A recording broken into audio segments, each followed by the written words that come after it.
रिहा किया जाए। वो लीडर ऑफ अपोजिशन हैं और उनको इस तरह से झूठे केस बना के ये 10वीं दफ़ा उनको जेल में डाला गया है और उन्होंने बड़ी बहादुरी से इन तमाम केसेस का मुकाबला किया है। और मुझे उम्मीद है कि इसके ऊपर जो अदलिया है वो नोटिस लेगी और सिंध हाई कोर्ट इस मामले को जो है वो देखेगी। जहाँ तक इस वक्त ताल्लुक़ है हुकूमत का, तो हुकूमत नाम की तो कोई चीज़ है ही नहीं है। आप देखिए यहाँ अगर सिंध हुकूमत की हम बात करें तो 93 लोग जो हैं वो सिंध में अब तक जो है वो जान से हाथ धो बैठे हैं। जो बलूचिस्तान में इस वक्त हालात हैं सैलाब के, वो बहुत ज़्यादा अंधोनाक हैं। इसी तरह से साउथ पंजाब में अंधोनाक हैं। लेकिन हमने देखा है कि वफाक बिल्कुल खामोश बैठा हुआ है और वफाकी हुकूमत ने एमरजेंसी लगाने की ज़रूरत भी महसूस नहीं की है, चाहे जाए क्या है कि वो इन इलाकों को इमदाद देता। और तमाम इस वक्त जो आर्म्ड फोर्सेस हैं, तमाम इस वक्त वफाकी हुकूमत के जो ज़राए हैं वो इन सैलाब ज़दा इलाकों की तरफ जाने चाहिए थे। लेकिन आपने देखा कि कल शहबाज शरीफ ने जो तकरीर की उसमें उन्होंने एक लफ्ज़ भी इसके ऊपर बात नहीं की। इससे ज़ाहिर होता है कि ये हुकूमत कितनी इनडिफरेंट है लोगों से, इनको लोगों की कोई परवाह ही नहीं है। जो बिलावल भुट्टो हैं जो कल तकरीर कर रहे थे कौमी असम्बली में, 12-12 दिन वो अपने ऑफिस नहीं जाते। फ़ॉरेन ऑफिस जो है वो इस वक्त सेक्रेटरी साहब चला रहे हैं और सेक्रेटरी साहब भी क्या चला रहे हैं कि तारक फ़ातिमी नाम के एक साहब जो हैं उनको एक अनऑफिशियल जो है वो SAPM के तौर के ऊपर शहबाज शरीफ साहब ने रखा हुआ है। वो वाशिंगटन चले गए और एक हफ़्ता लॉबी करते रहे कि किसी तरीके से बिलावल भुट्टो का और जो शहबाज शरीफ साहब को अमेरिका इनवाइट किया जाए, जिसमें वो ज़ाहिर है नाकाम हुए। लेकिन मैं आपको बताना ये चाहता हूँ कि ये जो फ़ॉरेन ऑफिस था ये बड़ा वाइब्रेंट फ़ॉरेन ऑफिस था, जो इस्लामोफोबिया के ख़िलाफ़ बात कर रहा था, जो इस्लामोफोबिया के ऊपर जिन्होंने यूनाइटेड नेशंस की रेजोल्यूशन लेके आए, हुर्मत रसूल सल्लल्लाहु अलैहि वसल्लम के ऊपर इन्होंने यूनाइटेड नेशंस में पाकिस्तान ने जो रोल अदा किया। अब आप देखते हैं कि हमारे फ़ॉरेन ऑफिस का कोई रोल ही नहीं है। हमने 2 OICs यहाँ पे मुनक़्क़िद कराई और बिलावल भुट्टो जो हैं वो इस वक्त पता नहीं किन ख्वाबों में हैं। उनको समझ नहीं आ रही, वो अदलिया के ख़िलाफ़ मुहिम में लगे हुए हैं। शहबाज शरीफ अदलिया के ख़िलाफ़ मुहिम में लगे हुए हैं। यही रूलिंग इसी बेंच ने जब 3 महीने पहले दी थी तो यही नून लीग, यही शहबाज शरीफ बिलावल मिठाइयाँ बांट रहे थे। उसी बेंच ने 3 महीने के बाद रूलिंग दी, उसके ऊपर वो ख़िलाफ़ हो गए हैं और वो अब अदलिया के ख़िलाफ़ साजिशें कर रहे हैं। मैं ये समझता हूँ कि अगर इन्होंने अपने काम पे ध्यान दिया होता तो आज पाकिस्तान में रुपया जो है वो सिर्फ 100 दिन के अंदर अंदर 62 रुपये अपनी कीमत खो चुका है डॉलर के मुकाबले में। इसके नतीजे में पाकिस्तान में महंगाई का एक बहरान आ गया है। एक इस वक्त एडमिनिस्ट्रेशन का एक बहरान है, गवर्नेंस का एक बहरान है और ये तमाम बहरान इसलिए हैं कि हमारे जो हुक्मरान हैं वो इस वक्त नेहरू की तरह बांसुरी बजा रहे हैं, जबकि पूरा पाकिस्तान जो है वो जल रहा है। और इस वक्त जो सूरत हाल है कि डॉलर ऊपर जा रहा है, स्टॉक मार्केट नीचे जा रही है। आप जो हमारे यहाँ सैलाब के ऊपर आपने देखा कि इन्होंने कोई रिस्पांस नहीं दिया, उसके ऊपर जो है गवर्नेंस के ऊपर कोई रिस्पांस नहीं दिया। पंजाब हुकूमत, हमजा शहबाज की जो हुकूमत थी उसने प्रोक्योरमेंट नहीं की हमारे गंदम की, और अब हमें समझ नहीं आ रहा। आपको सितंबर हमारे यहाँ नवंबर दिसंबर में आप देखेंगे आटे का बहरान पैदा हो जाएगा क्योंकि इन्होंने प्रोक्योरमेंट ही नहीं की है। जो इस वक्त हालात हैं वो सियासी हालात तो बहुत ही दगरगू हैं और मैं ये समझता हूँ कि बार बार हम कह रहे हैं इलेक्शंस की तरफ बढ़ें, लेकिन हमें लगता ये है कि हमें एक डेट सेट करनी होगी। अगर उस वक्त तक वफाकी हुकूमत इलेक्शंस का इंतखाब नहीं करती है तो फिर हमें वफाकी हुकूमत को घर भेजना होगा। हम अभी चाहते हैं कि वफाकी हुकूमत जो शहबाज शरीफ की हुकूमत है वो आज ख़ुद अपने मामलात को देखे और आज ख़ुद इलेक्शंस की डेट का ऐलान करे या कबल इस वक्त इंतखाबात की बात करे और उसके बाद सियासी जमातों के साथ इलेक्शन का फ्रेमवर्क बनाए। और अगर वो ये नहीं करते तो फिर वफाकी हुकूमत को हमें घर भेजना होगा और नए इंतखाबात जो हैं उसकी हमें तैयारी करनी होगी। ये वाहिद हल है जिससे पाकिस्तान का सियासी बहरान ख़त्म होगा और इंशाअल्लाह ताला ये वक्त जो है बड़ी जल्दी आएगा। शुक्रिया। वाजपेयी साहब, ये बताइए कि इस वक्त वैसे तो इतने ज़्यादा ऑप्शन नज़र नहीं आ रहे हैं इस हुकूमत के पास कि वो पाकिस्तान तहरीक साहब के खिलाफ कुछ कर सके। लेकिन अभी राना सनाउल्लाह साहब ने ये इशारा दिया है कि चौधरी परवेज़ इलाही के खिलाफ तहरीकी अगर बात भी हम लाने पे तो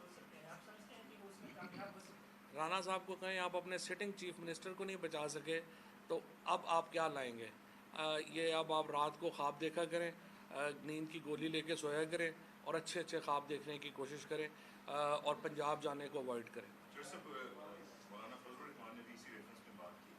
उन्होंने कहा कि एक हफ्ता है पंजाब गवर्नमेंट के पास और आपके पास भी, उसके बाद तो आपको नजर नहीं आएगा। फजल रहमान साहब, राना सनाउल्लाह साहब को मैं समझता हूँ कि इमरान इस्माइल साहब से गुजारिश करूँगा कि कोई अच्छा साइकाइट्रिस्ट जो है उनको भेजें और सुकून की जो गोलियाँ हैं वो भेजें। मौलाना फजल रहमान तो खैर माशाल्लाह उनके पास तो सुकून वाली काफ़ी चीज़ें हैं। राना साहब को जो बाकी मामलात है राना साहब के, अब उस पर क्या कमेंट करें। मेरा ख़्याल है वो जो उनका धंधा था चल रहा था उसी धंधे में लगें और अब कोशिश करें इस तरह के कमेंट्स ना करें, वो बहुत ही बोंगे लग रहे हैं।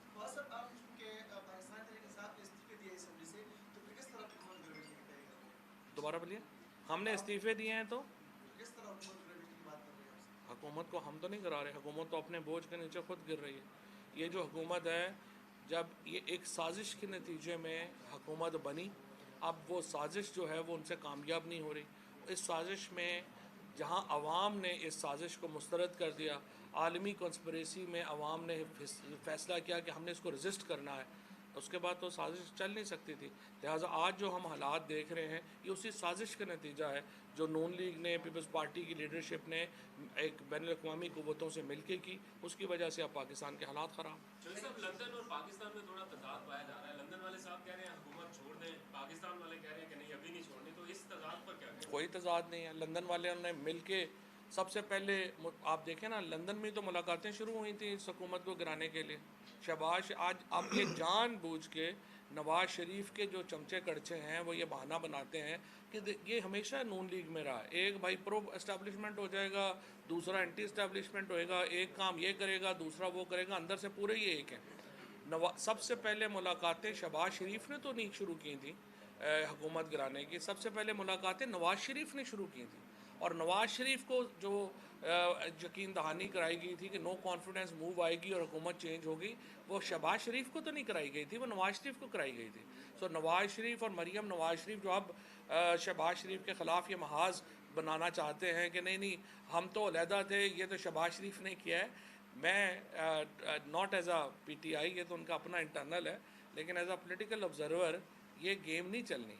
नवाज़ शरीफ और मरीम नवाज़ पूरी तरह मुलव्वस थे इस गेम में, ये हुकूमत आने में, ये सब कुछ उन्होंने खुद मिल के किया। सर ये बताइएगा कि कल इमरान खान, दो चीज़ें सर, इमरान खान साहब ने कल अपनी तकरीर में मुतालबा किया, न सिर्फ पहले वो चीफ इलेक्शन कमिश्नर की बात करते थे, कल उन्होंने पूरे इलेक्शन कमीशन को तब्दील करने की बात की। सर इसको तब्दीली का एक बाकायदा प्रोसेस है, उसके लिए आपको गवर्नमेंट के साथ बैठना पड़ेगा। ये प्रोसेस कैसे होगा? आप गवर्नमेंट के साथ बैठेंगे, इस पर कोई आपकी मुशावरत हुई है? नहीं। सर इमरान इस्माइल साहब ने सर 2018 में भी प्रेस कॉन्फ्रेंस की थी और इन्होंने बाकायदा इसी तरह बड़े अज़्म का इजहार किया था कि PTI कराची और सिंध में पीपल्स पार्टी को डेट देगी। आज 4 साल बाद क्या ये समझते हैं कि PTI अकेली पीपल्स पार्टी का इक़्तिदार ख़त्म कर सकती है? पहले आप बताओ। देखिए, अर्बन सेंटर्स में तो हमने उड़ा के रख दिया, कोई हमारे सामने है नहीं। कराची हमने क्लीन स्वीप किया, हैदराबाद में हमने सबसे ज़्यादा वोट लिए, सखर तक हमने सीटें जीती, और जो कुछ इलेक्शन में हुआ वहाँ सिंध में मोहतरमा बेनज़ीर भुट्टो के इंतकाल के बाद इलेक्शन से ज़्यादा वोट इस दफ़ा पीपल्स पार्टी ने लिए। तो इन्होंने दबा के धांधली की थी और हम शायद उस धांधली को रोकने के लिए तैयार नहीं थे। लेकिन आज मैं आपसे ये दावा कर रहा हूँ कि इमरान खान साहब सिंध के चप्पे चप्पे में जाएंगे। सिंध इंतज़ार कर रहा है इमरान खान का, पूरे पाकिस्तान से ज़्यादा सिंध के लोग इंतज़ार करें कि इमरान खान वहाँ आए और तब्दीली वहाँ पर हो। अब ये बात बिल्कुल लाजमी और मंजूम हो गई है कि खान साहब अब सिंध में ज़्यादा टाइम गुजारेंगे और ये जरदारी माफिया को चैलेंज करेंगे और जड़ से उखाड़ के फेंकेंगे।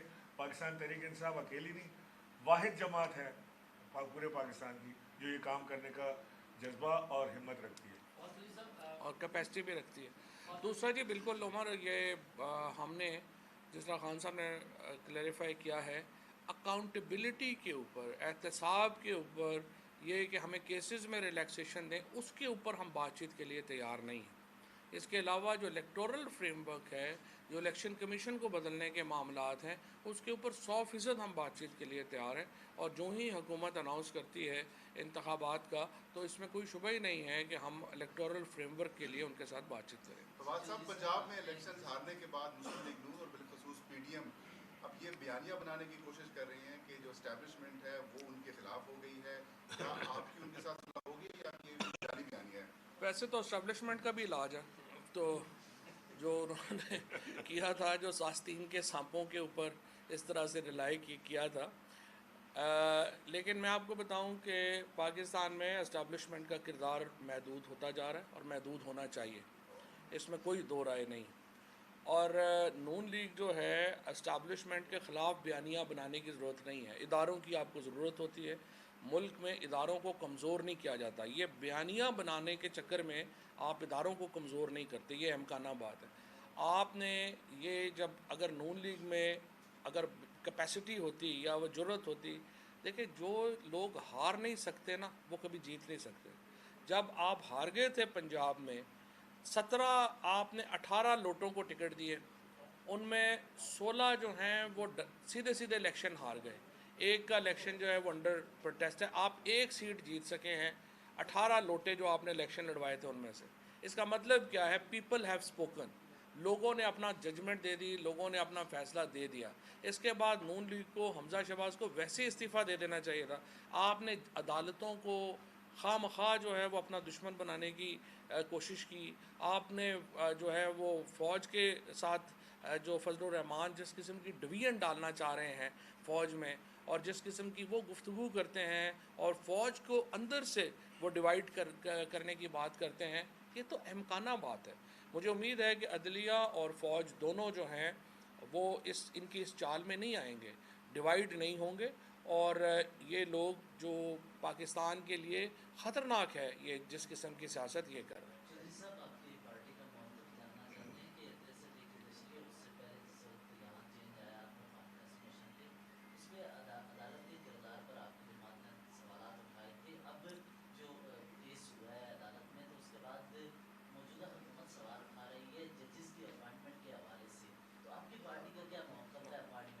देखिए, अदलिया में अदालती निज़ाम में, पाकिस्तान के निज़ाम इंसाफ में तरमीम लाना, बेहतरी करना बहुत ज़रूरी है, इसमें तो दो राय नहीं। लेकिन आप बदले की बुनियाद के ऊपर तब्दीलियाँ नहीं कर सकते। इस वक्त जो हमारे मौक़िफ़ में और हुकूमत के मौक़िफ़ में फ़र्क है वो ये है कि वो अपने केस के लिए ब्लैकमेलिंग करना चाहते हैं सुप्रीम कोर्ट को। हम कहते हैं ब्लैकमेलिंग नहीं होनी चाहिए, कंसेंसस के साथ, अदलिया के मशवरे के साथ बैठ के इस्लाहात होने चाहिए। ये फ़र्क है हमारी अप्रोच में और जो हुकूमत की अप्रोच में। ये जजेस में इन्होंने पहले भी रफ़ीक तारड़ एक मशहूर ज़माना जो है वो किरदार रहे हैं, जिन्होंने बैग लेके फिरते थे। अब भी इन्होंने अदलिया के अंदर शुर्लियाँ छोड़ी हैं।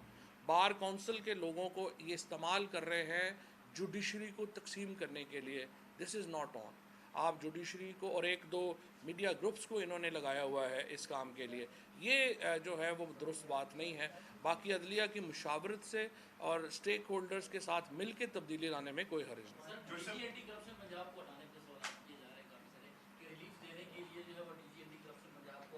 डीजी एंटी करप्शन को तो पहली बात तो यह है कि डीजी एंटी करप्शन को तो वफाक ने हटाया, उन्होंने उसको बुलाया, हमने तो नहीं हटाया। और इसी तरीके से कल मैंने एहसन इकबाल साहब को भी कहा था कि आप ट्वीट करने से पहले बात अपना पूछ तो लें कि किया किसने। ये जो तमाम जो लोग जो लाहौर पुलिस के या डीजी एंटी करप्शन के, ये वफाक ने किया, और अगर वो रहते तो उसके मुताबिक चलते रहते, कोई ऐसा प्रॉब्लम।